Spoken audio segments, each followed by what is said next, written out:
Welcome back, everybody, to another episode of the Junkyard Dawgcast. I'm Jordan Hill. With me, as always, Rusty Mansell and Kipp Adams. Guys, believe it or not, we survived spring. We made it. We made it through spring practice. Start with you, Rusty. How's it going for you on this Thursday morning? I think I'm more shocked that y'all got like two viewing periods. So that's a good thing. But with spring practice, to me, I kind of look at the coach's side. No major injuries.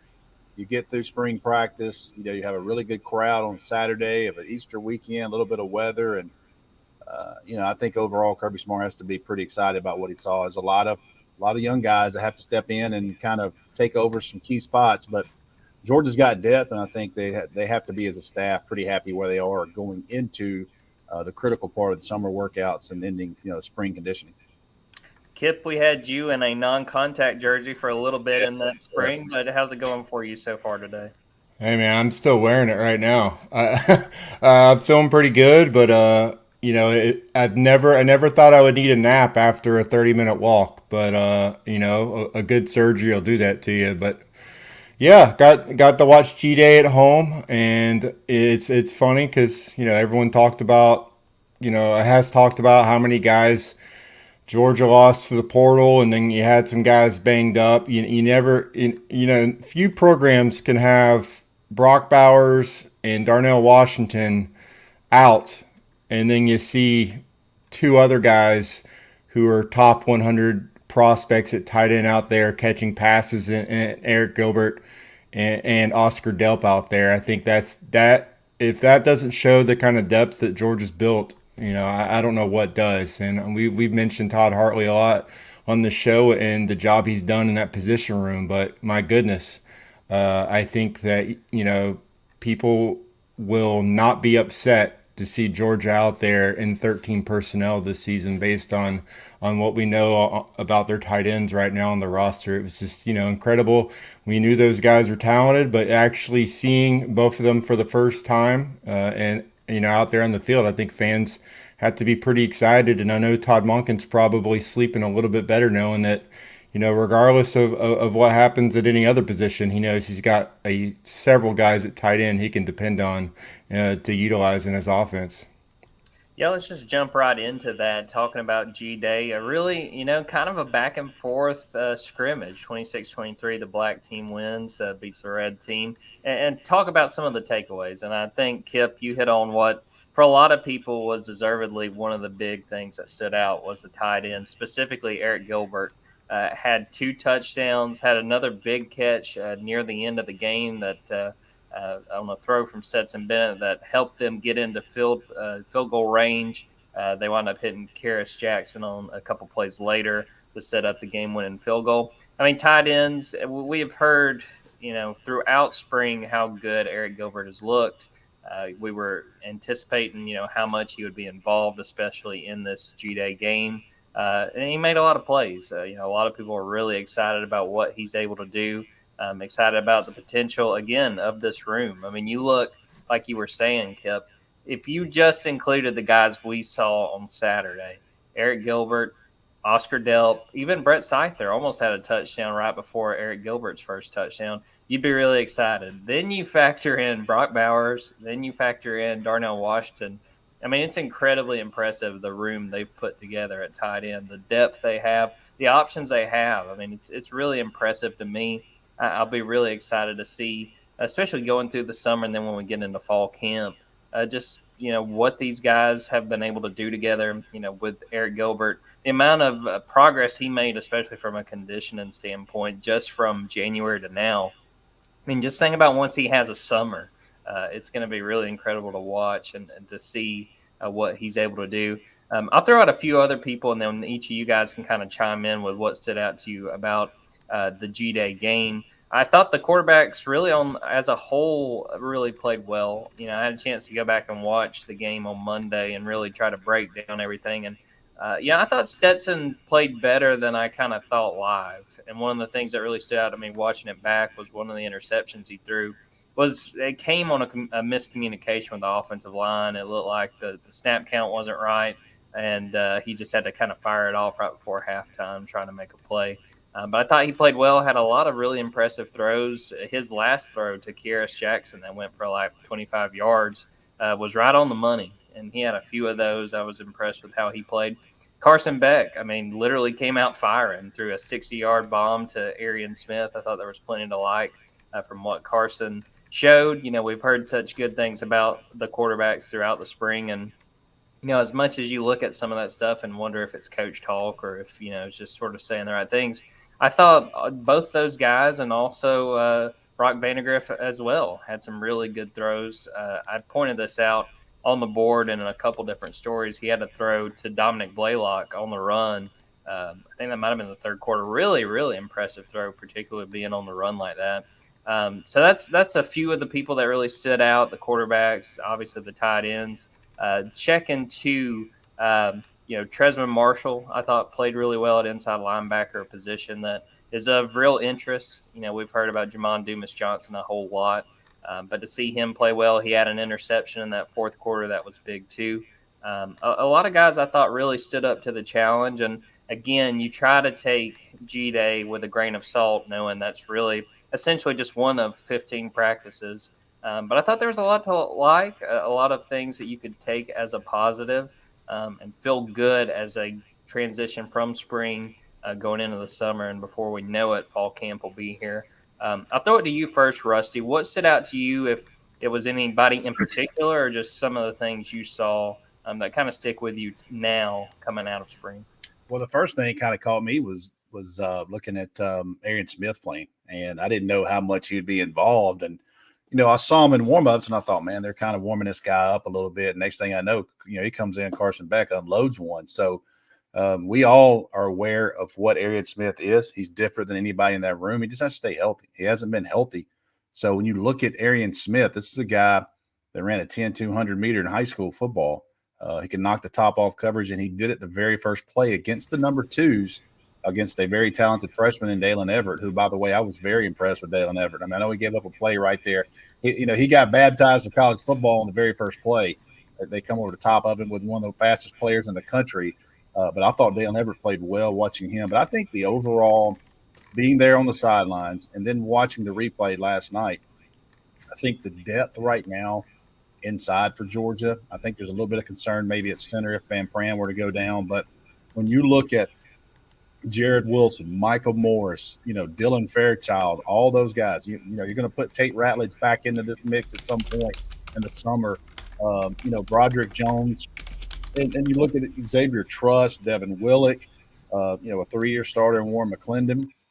There's a question right here from JC asking if Mims returns. Yes, Amarius Mims returned on Monday. He is back with the football team completely.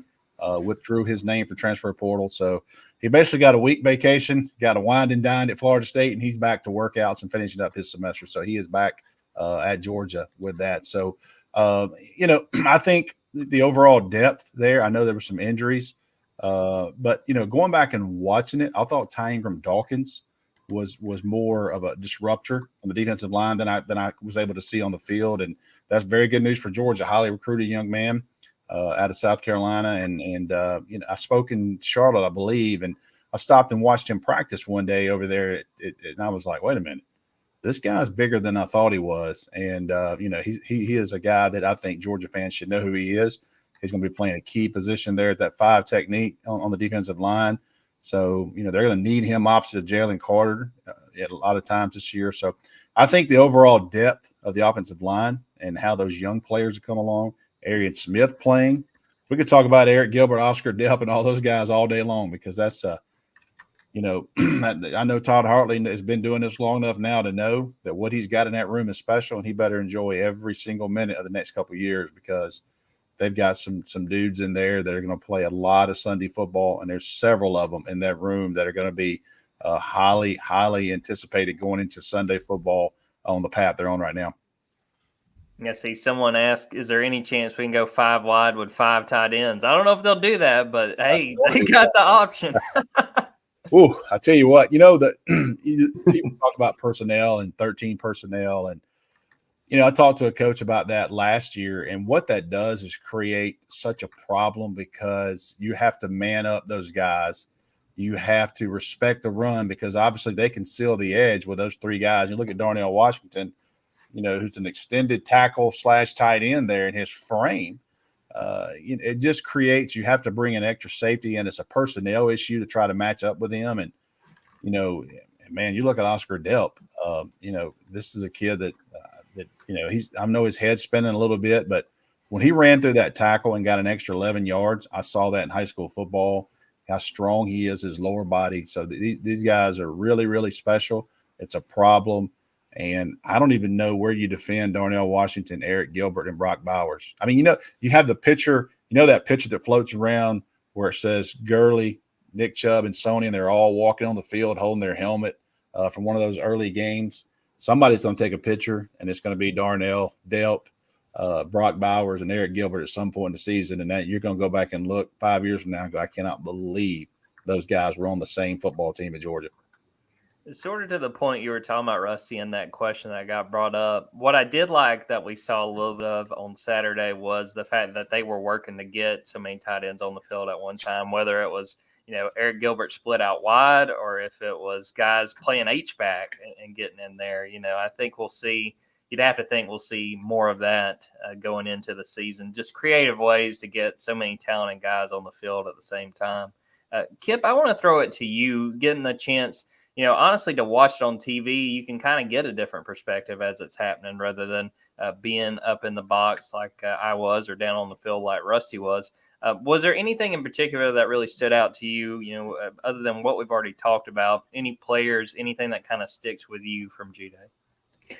Really just seeing guys that, you didn't really get to see last season, whether, Dominic Blaylock being out there and, being productive. I couldn't put a percentage on where he is as far as his recovery, whether he was at 85, 90%, 75, but I mean, he looked good out there. And it's just a reminder of what he brought to the team as a freshman, as dependable a receiver as you can get, great hands. And, that's something that, I mean, you can't really overrate that skill set. And somebody that, Stetson Bennett's going to be able to depend on this season. And, someone that he hasn't really had, at his disposal. He hasn't had a guy like that. And it's always seemed to be a new wide receiver every week that was kind of taking over the game or stepping up. I think Dominic Blaylock kind of be that week to week guy that you just know is going to, get you the first down if you need it or, get some chunks in the middle of the field. And then likewise, Kearis Jackson, leading the team in receiving at G-Day, having over 100 yards. It's a reminder that we hadn't really seen the Kearis Jackson that we know he's capable of being. And I think he'll be the first to admit that. He'll tell everyone, you haven't seen Kearis Jackson out there and what he's able to do. And I think you saw a little bit of that out there as well. And I mean, that was one of Stetson's, favorite targets in 2020 before he got dinged up again. I mean, he was that guy for Stetson early on when Stetson was just trying to, get himself settled and try to become a starter for Georgia when, he wasn't expected to be the starter in 2020. So I just think having a full off season of being able to work with those guys. I mean, I mentioned Oscar Delp earlier, and I mentioned, Eric Gilbert earlier. Those guys have never had a full off season in Georgia's conditioning program either. So they have the whole summer, being able to work together, but it's all this time together in that chemistry. We talked about the passing offense. I mean, it seems like, Rusty, we've been talking about it for, 5 years now, the potential for Georgia to have one of the more explosive passing attacks in the country. I think now, I mean, they have everything you can really ask for, and just kind of continue on that. I'm not really going to say it's really to do with his play out there. I don't know how he graded out, but anytime you have Kirby Smart just talking, making compliments about you, it's something to watch, because Kirby doesn't throw that praise around just lightheartedly, but he talked about Ernest Green and just talking about how he dropped almost 30 pounds, before spring. And then, people talked about him coming out of high school, how he was probably going to move inside at the college level, probably long-term fit, might be at guard. we've seen that story before at Georgia. If there's a program that knows about guys that don't have 6'6" size, 315 pounds, but end up playing left tackle, I think Georgia knows that better than anyone with, Isaiah Wynn, with Jamari Sawyer. And so hearing Kirby just praise Ernest Green, that makes me think that's a guy to keep an eye on. And the fact that if he's the backup left tackle going into week one, I think that says a lot about where, himself and how just ready he got to Athens. And I think it just says a lot about his future as potentially Georgia's left tackle of the future, which is not something that maybe a lot of people thought about whenever he committed to Georgia. A few other guys that I thought stood out, Dejon Edwards at running back. Who are some of the other guys? Ernest Green, you talked about. Jalon Walker at inside linebacker. Oh, yeah. You can see them putting him on the edge, too. I mean, that's something that, you could see now, him coming off the edge. That's what they did with Quay Walker, using him as a blitzer. And I kind of forgot about that. I was like, what is Jalon Walker doing right there? And next thing I know, I was like, oh, yeah, he's blitzing his third down. It seems like they're going to use him all over the field. It just seems like he's that guy. I mean, you've seen it before with like Leonard Floyd, just a guy that, has pretty good length and just has such a versatile skill set that I think they're probably going to move him all over, all the linebacker positions and at edge as well. I don't think there's anything that Jalon Walker really can't do as far as just being that, that all-purpose linebacker for them. We're going to take a quick break. When we get back, we'll talk a little bit about a G-Day as far as the recruiting standpoint. Also got some more stuff to talk about, including a new commit for the Bulldogs.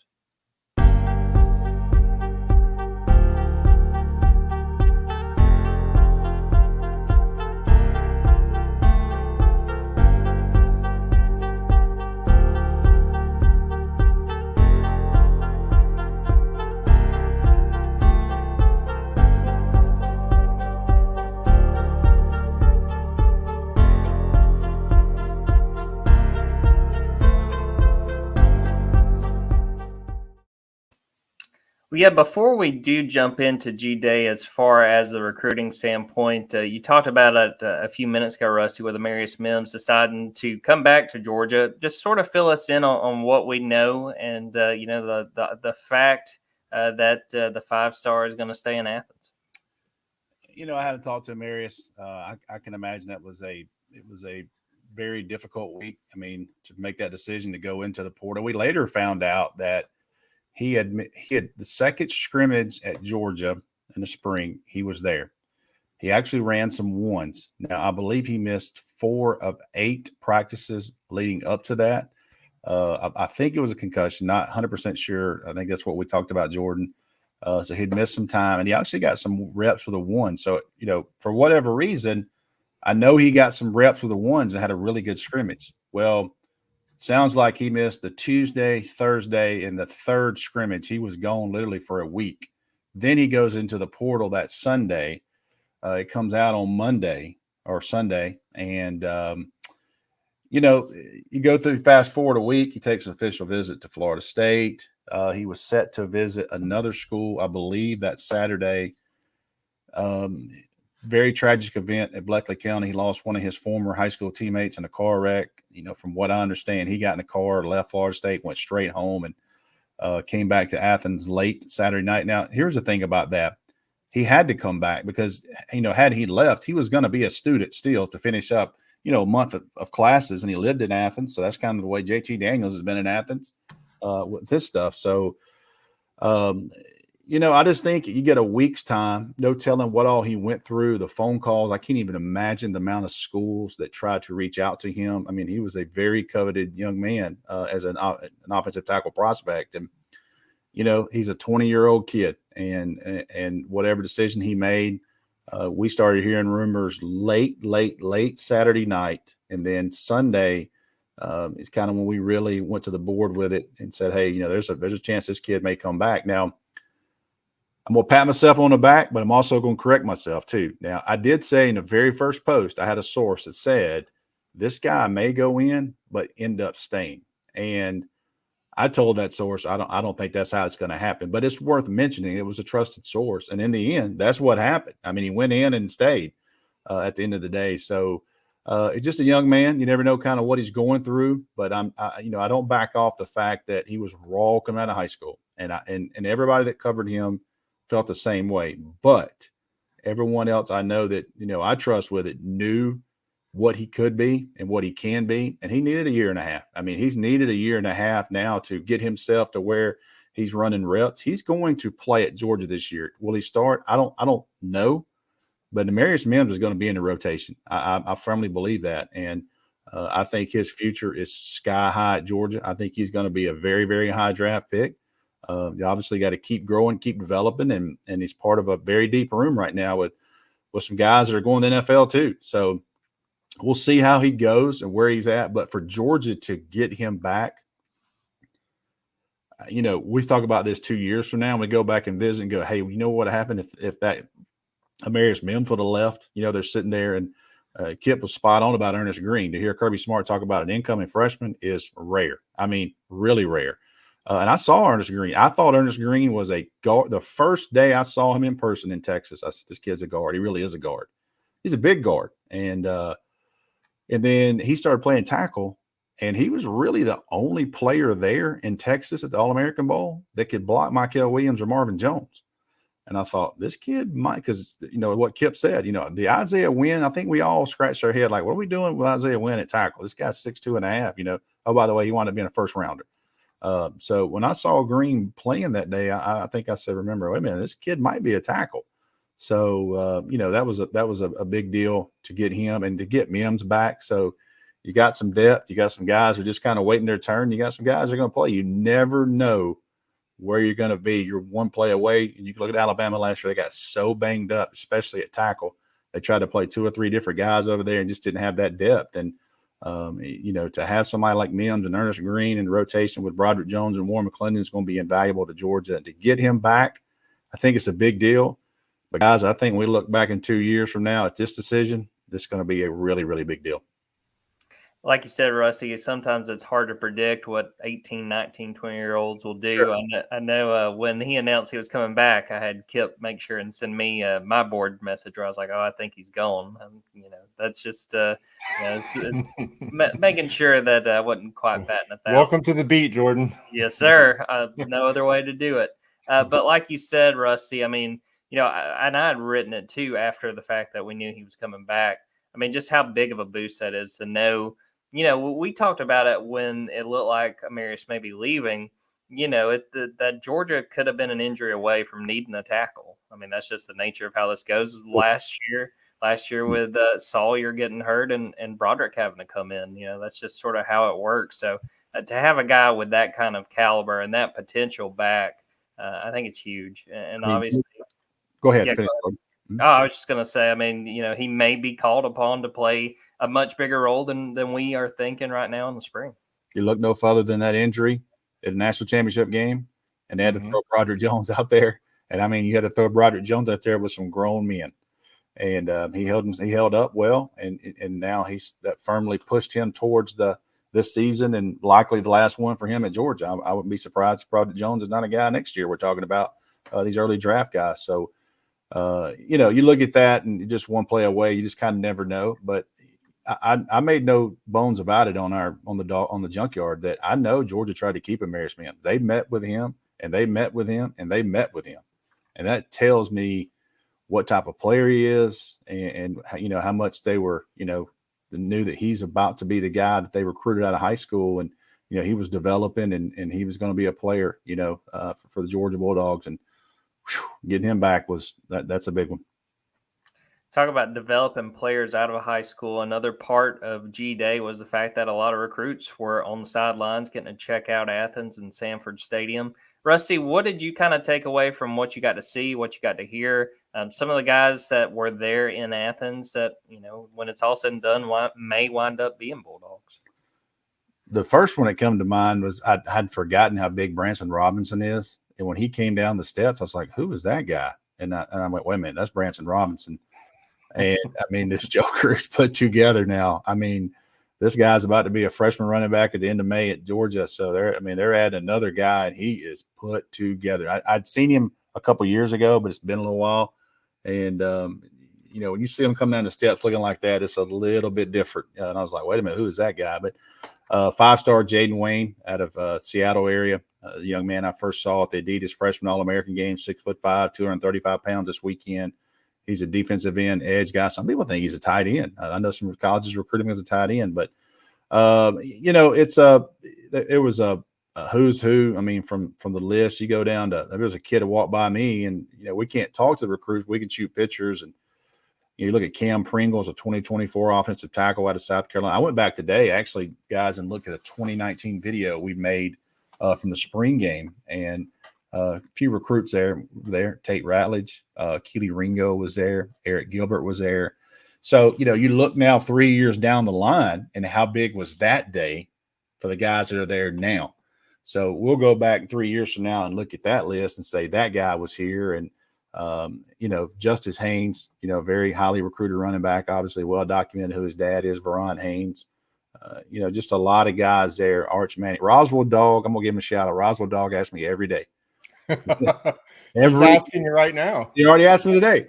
What's the latest on Arch Manning? When's he visit? I can assure you, Roswell Dog, when we know, I promise you it's come to the board. So Arch Manning was not there. There was some rumors going around when I got there that morning that, hey, Arch Manning may show up, and I didn't buy that. I mean, this guy, I knew he was on spring break with his family, and he's taking his time. In fact, I heard it may or may not be out there, so I hope I'm not busting them. I heard that they're not having a spring game because it's going to be, it's going to be out of control. So they're just going to do spring practices and at Noonan High School there and kind of wrap things up. So that thing's real tight. And right now, from everything I know, Arch Manning is focusing on his team through spring practice, and we'll see where he goes from there. But I get questions all the time. But getting back to the original question, Jordan, you sit there and you think who all was there, and how big a deal is it? Bo Hughley, the offensive tackle commit out of Langston Hughes. I mean, that's a battle. Auburn, Florida, all these other schools trying to get him. You don't realize how big he is either. I mean, that's legit 6'7". You're talking about offensive tackles, and only a few guys that look like that body type. Brian McClendon was spinning at Dale McGee, Stacy Searles, a lot of time. It was kind of a flashback to look out there at one point, and I saw Todd Hartley, Brian McClendon, Stacy Searles, and Mike Bobo all standing there. And that was kind of like, man, they've got the band back together over here, for sure. But that crew was out there together, and it's been a while since those four guys were, in the red and black. Todd Hartley was a student assistant last time those guys were standing there, and now Todd Hartley's running a room full of NFL prospects and signing some of the top players in the country. They tied in. Yeah, you mentioned all those guys. Kirby Smart told Jeff Schultz after the fact that he had thought about getting celebrity coaches and getting Mark Richt as one of them, and that really would have had the whole crew back. That would have been great. That would have been great. Had Jim Donnan on one side, I had Mark Richt on the other. Exactly. That would have brought in a whole lot of memories for those guys, no doubt about it. Part of what was really interesting about G-Day weekend is what we found out the next day on Easter. Gabe Harris, a 4-star edge out of Valdosta, committed to Georgia. Start with you, Rusty, and then Kip, you can go on with anything else you want to add, just with what Georgia's getting in Gabe Harris and what his commitment means for the Bulldogs. First of all, Gabe was a silent commit, so he was going to commit Friday. Then he texted me and said, hey, I'm going to commit around noon on Saturday. I said, okay. Then he said, I'm going to commit this afternoon. So I was good. We had our story. We were ready to go and didn't do it. And then he texted me late Saturday night or sends me a DM, said, hey, I'm going to do it Sunday around noon. And I was like, okay, Gabe, this is your time, my friend. And sure enough, at least he did it around noon. And me and Kip's been around this a long time. Noon sometimes is 2-3 hours later. I'm sitting here on an Easter Sunday looking at my wife going, I've got to have my phone in my hand soon as church is over. And, but Gabe's a young man I've known since freshman year. He was started at Thomas County Central. He's since transferred over to Valdosta for his senior season, and that was a guy that immediately, the new outside linebacker coach went on hard on as soon as he got to Georgia, and that kind of changed things. Well, before we wrap this thing up, I feel like I've got to go back to my minute of men's basketball. That's kind of been my feature to close out some of these episodes. Another big week, honestly, for Mike White. They pick up Terry Roberts, a guard from Bradley, who I'll go ahead and tell everybody who's listening and wants to look out for a kind of a breakdown of his game. I want to try to do that today just to show Georgia fans what they're getting in Roberts, a guy that made a lot of plays at Bradley. But I think this will be another really interesting week to see what else we hear from the program. They've got, I think, something like 6 or 7 scholarships still open. Frank Anselm is a guy from Syracuse they had visit over the weekend, a center that I think could be really big for the things that Mike White wants to do. He posted on Monday about the visit he had over the weekend. So you've got to feel like that they're in a decent spot at least with a chance to add him. And so I think they're taking steps in the right direction. I think it's, again, kind of going to be a week-to-week thing as they try to rebuild this roster and add to it. But it seems like things are at least getting a little bit of momentum. I know there were some people on the message board that were a little bit worried early on with seeing a lot of guys leave, and at the time not seeing a whole lot of talk about potential targets or guys that are joining. Slowly but surely, it seems like they're getting the roster back and adding guys that they want. So it'll be something we'll keep an eye on and something we'll watch to see if Mike White can take advantage of the portal and understand what's in front of him and what he's able to add. Before we get out of here, I want to ask both you guys too. I don't know if you guys saw around noon, Georgia announced that they're bringing back the block jersey numbers, kind of throwing it back to what's been truly a tradition for Georgia football. So I'll start with you, Kipp. And then go to you, Rusty. But Kipp, what were your thoughts on what the jerseys look like going into 2022? Well, it's obviously something that the Georgia fans are very passionate about. At least, a lot of them on the board. I mean, I saw when it got brought up yesterday because Georgia, the equipment account was throwing out hints. It got pretty spirited, and I think that those jerseys are just what you think about. The block jerseys that's what Georgia, for the most part, has always been known for. So I think, I don't know how big of a part Josh Brooks played in that, but it looks like that's kind of like his stamp. If he's going back to these jerseys, it's something that if he heard the fans and that's what they wanted and he's making it happen, then just credit to Josh Brooks. I think he's had about as good of a tenure so far that you could ever hope for an athletic director. So I think, he's got some equity there to kind of make some moves here and kind of earn the trust of the fan base. But I think even more so than the block numbers, I think the fact that the dog collar is gone is probably going to have a lot more people, excited, because it just was not something that it just didn't look right. A little too cartoony as far as what I'm concerned as a college football jersey. You don't have to get too complicated here. I think they kind of overthought it there and went a little bit. It was a little too busy. So I think getting back to what Georgia's traditionally known for is probably a good move and probably something that's going to have a lot of alumni doing fist pumps today. So just continuing to keep that good mojo going for Georgia going into the offseason. I think that, it was a good move on their part to go ahead and put that out today. I think they got to come back to silver britches. And I'm talking about 1988 silver. You got to have sunglasses on if you tackle somebody in the daylight. I'm talking, I don't know why that can't be done in this day and age. But if Nike ever comes out with a real silver britches, it's going to be, people are going to pass out. And, you're pandering right now. That's what everybody wants. That's what I don't know what the deal is. Like, I was looking there Saturday. Like, I don't know how we got to like this gray, dull look, from silver britches. I don't know. So I'm calling. Don't they have a title? You think they get the black jerseys this year? I don't know, man. I don't know. Kirby Smart, he's still on the sideline, on the other sideline, and watch those black jerseys come out, and that feeling. I don't know if he ever wants to be on the other side of that.